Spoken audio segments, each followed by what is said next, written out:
بسم الله الرحمن الرحيم. الحمد لله وكفى وسلام على عباده الذين اصطفى. میں عبد الرؤوف غزنوی، استاد حدیث جامعہ علوم اسلامیہ علامہ بنوری ٹاون کراچی، حضرت امیر المؤمنین امارت اسلامیہ افغانستان کی خدمت میں ایدہ اللہ بنصرہ، اسی طرح امارت اسلامیہ کی دیگر ذمہ داران اور اللہ کی راہ میں شہادت پانے والے حضرات کے رشتہ داروں کی خدمت میں، اسی طرح افغانستان کے رہنے والے ان عام مسلمانوں کی خدمت میں جنہوں نے مسلسل طویل عرصے تک مجاہدین کے اپنی جان و مال سے حفاظت کی ہے، ان کے ساتھ شانہ بشانہ کھڑے ہوئے ہیں، ان کی خدمت میں، اور بالخصوص امارت اسلامیہ کے مؤسس اور سابق امیر المؤمنین کے خاندان اور ان کے اولاد کی خدمت میں سلام مسنون پیش کرتا ہوں۔ السلام علیکم ورحمۃ اللہ وبرکاتہ۔ اس کے بعد سب سے پہلی مبارکبادی اس بات پر پیش کرتا ہوں کہ آپ حضرات نے اللہ تعالی پر مکمل یقین رکھتے ہوئے، اللہ تعالیٰ کے فرامین پر، اللہ تعالیٰ کے ارشادات پر ایمان رکھتے ہوئے اور رسول اللہ صلی اللہ علیہ وسلم کے دین کی اتباع کرتے ہوئے اور آپ صلی اللہ علیہ وسلم کے غزوات کو سامنے رکھتے ہوئے، آپ صلی اللہ علیہ وسلم کے صحابہ کرام کی پیروی کرتے ہوئے کفریہ طاقتوں کے خلاف 20 سال قبل جہاد کا سلسلہ شروع کیا۔ بظاہر تو کوئی توازن نہیں تھا، 40 سے زیادہ ملکوں نے متحد بن کر جو جدید ہر قسم کے اسلحوں سے مسلح تھے، امریکہ کی سرگردگی میں وہ افغانستان پر حملہ آور ہوئے۔ آپ نے اللہ تعالیٰ کی ارشادات کو اور تاریخ اسلامی کو سامنے رکھتے ہوئے اللہ تعالیٰ کی دین کو بچانے کے لیے، مسلمانوں کی اس سرزمین کو بچانے کے لیے اپنی طاقت کے بقدر سینہ سپر ہو کر ان کے ساتھ مقابلہ شروع کیا۔ یقیناً آپ کے سامنے غزوہ بدر کا وہ تاریخی واقعہ تھا جس کو اللہ تعالیٰ نے یوم الفرقان کہا ہے کہ 313 اور وہ بھی غیر مسلح افراد نے، لیکن ایمان کی دولت سے مسلح اور ایمانی طاقت سے بھرپور حضرات نے 1000 مسلح افراد کا مقابلہ کیا اور میدان بدر میں اللہ تعالیٰ نے ان کو فتح نصیب فرمائی۔ آپ کو یقین تھا کہ ان کے نقش قدم پر چلتے ہوئے اگر ہم کام کریں گے تو اللہ تعالیٰ ہمیں بھی فتح کسی نہ کسی وقت عطا فرمائیں گے۔ آپ کے سامنے سورہ احزاب کی وہ آیت تھی جس میں اللہ تعالیٰ ارشاد فرماتے ہیں وَلَمَّا رَأَى الْمُؤْمِنُونَ الْأَحْزَابَ قَالُوا هَذَا مَا وَعَدَنَا اللَّهُ وَرَسُولُهُ وَصَدَقَ اللَّهُ وَرَسُولُهُ وَمَا زَادَهُمْ إِلَّا إِيمَانًا وَتَسْلِيمًا۔ جب ایمان والوں نے کافروں کی جماعتوں کو دیکھا تو کہنے لگے کہ یہ تو وہی ہے جس کا اللہ اور اللہ کے رسول نے ہم سے وعدہ کیا تھا، اور اللہ اور اس کے رسول نے سچ فرمایا تھا، اور اس سے ان کی ایمان اور پیروی میں مزید ترقی ہو گئی۔ آپ نے اس قسم کی آیتوں کو سامنے رکھا۔ اسی طرح سورہ حج میں اللہ تعالیٰ کا فرمان وَلَيَنْصُرَنَّ اللَّهُ مَنْ يَنْصُرُهُ، بے شک جو لوگ اللہ تعالیٰ کی مدد، اللہ کی دین کی مدد کرتے ہیں، اللہ تعالیٰ ان کی مدد فرمائے گا۔ بے شک اللہ تعالیٰ طاقتور اور غالب ہے۔ اسی طرح آپ نے سورہ بقرہ کی اس آیت کو بھی مد نظر رکھا ہوگا، یقیناً کم من فئۃ قلیلۃ غلبت فئۃ کثیرۃ بإذن اللہ، بسا اوقات ایسا ہوتا ہے کہ ایک چھوٹی سی جماعت بڑی جماعت پر اللہ تعالیٰ کے حکم سے فتح پاتی ہے۔ تو اللہ تعالیٰ نے آپ کو اسی طرح فتح نصیب فرمائی۔ مجھے آپ حضرات کی ان فتوحات کو اور دین کے لیے مسلسل قربانیوں کو سامنے رکھتے ہوئے، سوچتے ہوئے، غور کرتے ہوئے رسول اللہ صلی اللہ علیہ وسلم کی وہ حدیث مجھے یاد آئی جو امام احمد بن حنبل رحمہ اللہ نے مسند احمد میں، اور اسی طرح حاکم نے مستدرک میں صحیح سند کے ساتھ نقل کی ہے، اور امام ذہبی رحمہ اللہ نے بھی اس کی سند کو صحیح کہا ہے۔ وہ حدیث مجھے یاد آئی۔ حدیث یہ ہے، حضرت ابو جمعہ رضی اللہ تعالی عنہ ایک صحابی ہے، وہ فرماتے ہیں تغدينا مع رسول الله صلى الله عليه وسلم ومعنا أبو عبيدة بن الجراح فقال يا رسول الله هل أحد خير منا أسلمنا معك وجاهدنا معك؟ قال نعم، قوم يكونون من بعدكم يؤمنون بي ولم يروني، أو كما قال صلی اللہ علیہ وسلم۔ اس حدیث کا مفہوم یہ ہے، حضرت ابو جمعہ رضی اللہ تعالی عنہ کہتے ہیں کہ ایک مرتبہ ہم نے رسول اللہ صلی اللہ علیہ وسلم کے ساتھ دوپہر کا کھانا کھایا۔ اس موقع پر حضرت ابو عبیدہ بن الجراح رضی اللہ تعالی عنہ بھی موجود تھے۔ حضرت ابو عبیدہ نے رسول اللہ صلی اللہ علیہ وسلم کی خدمت میں عرض کی کہ یا رسول اللہ، کیا ہمارے صحابہ کی جماعت سے کوئی بہتر آپ کی امت میں لوگ پیدا ہوں گے؟ جبکہ ہم نے تو آپ کو دیکھتے ہوئے آپ کے سامنے ہی اسلام قبول کیا ہے، اور آپ کے ساتھ ہوتے ہوئے آپ کے ساتھ ہم نے مل کر کے جہاد کیا ہے۔ تو رسول اللہ صلی اللہ علیہ وسلم نے ارشاد فرمایا کہ ہاں، ایسے لوگ پیدا ہوں گے، ایک ایسی قوم آنے والی ہے جو تمہارے بعد ہوگی، مجھے تو نہ دیکھا ہوگا لیکن اس کے باوجود وہ کامل ایمان والے ہوں گے۔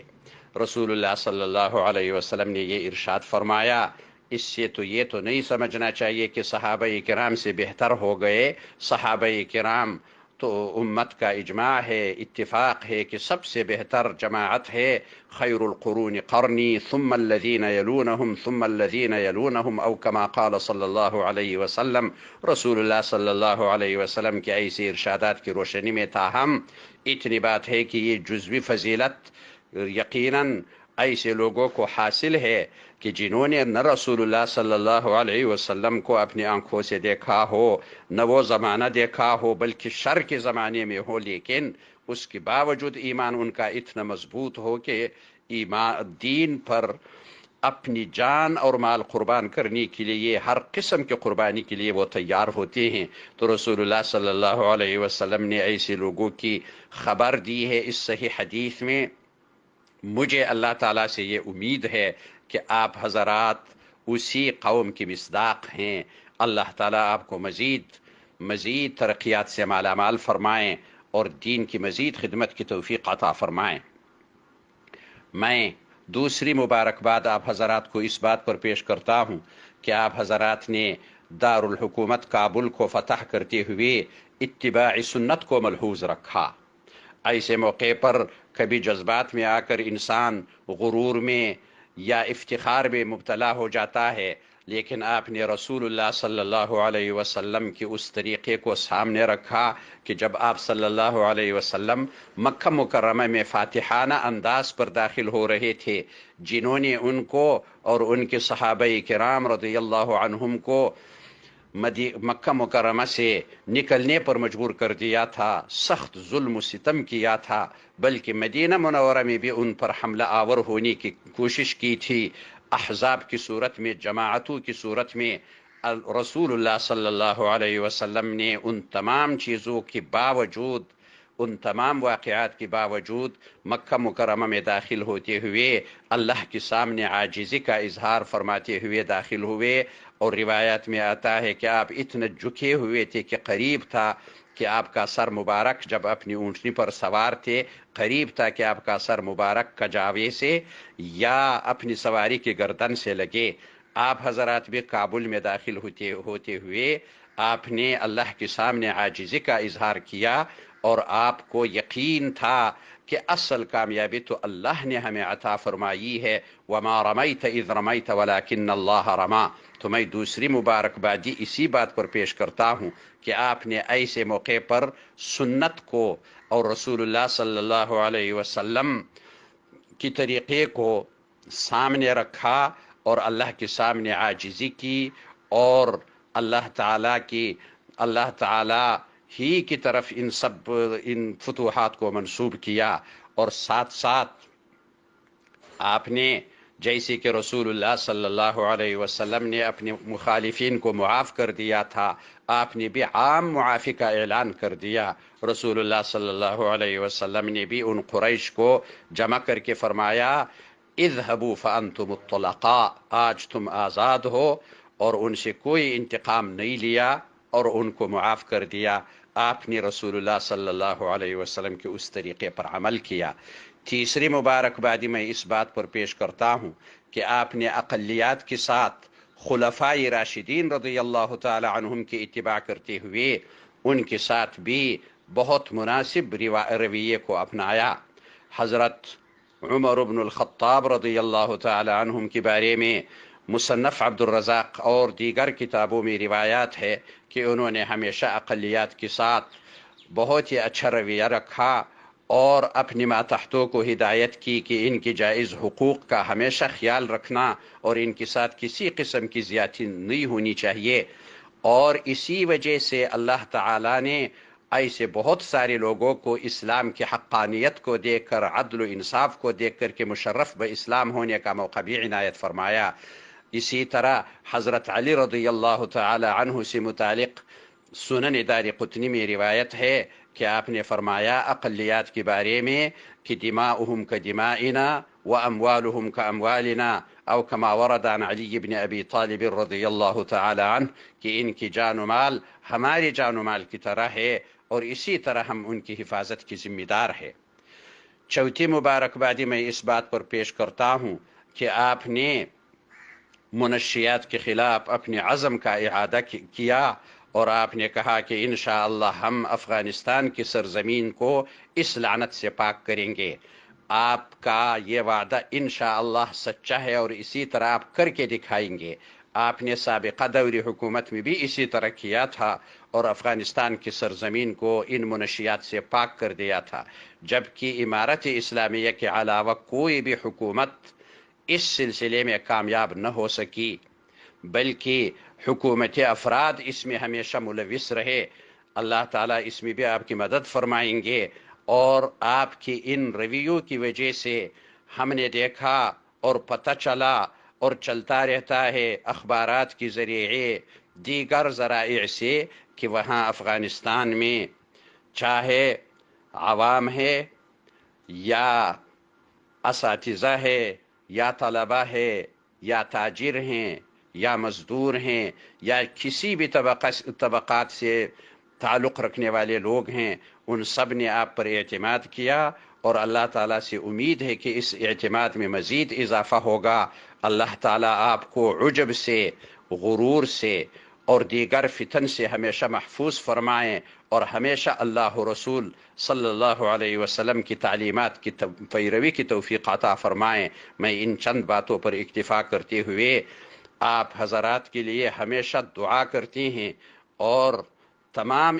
امت اسلامیہ آپ کے ساتھ ہے انشاءاللہ، اور امت اسلامیہ اور بلکہ پوری دنیا کی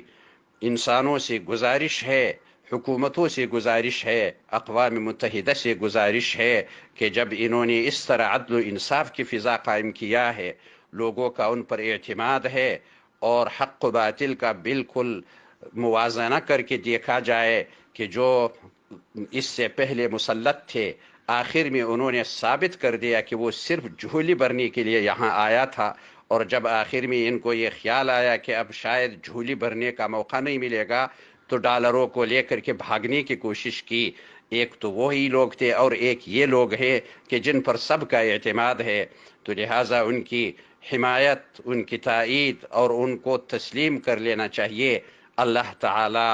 ترقیات سے مالا مال فرمائیں اس امارت اسلامیہ کو، اور اللہ تعالی مزید استقامت و استحکام عطا فرمائیں۔ والسلام علیکم ورحمۃ اللہ وبرکاتہ۔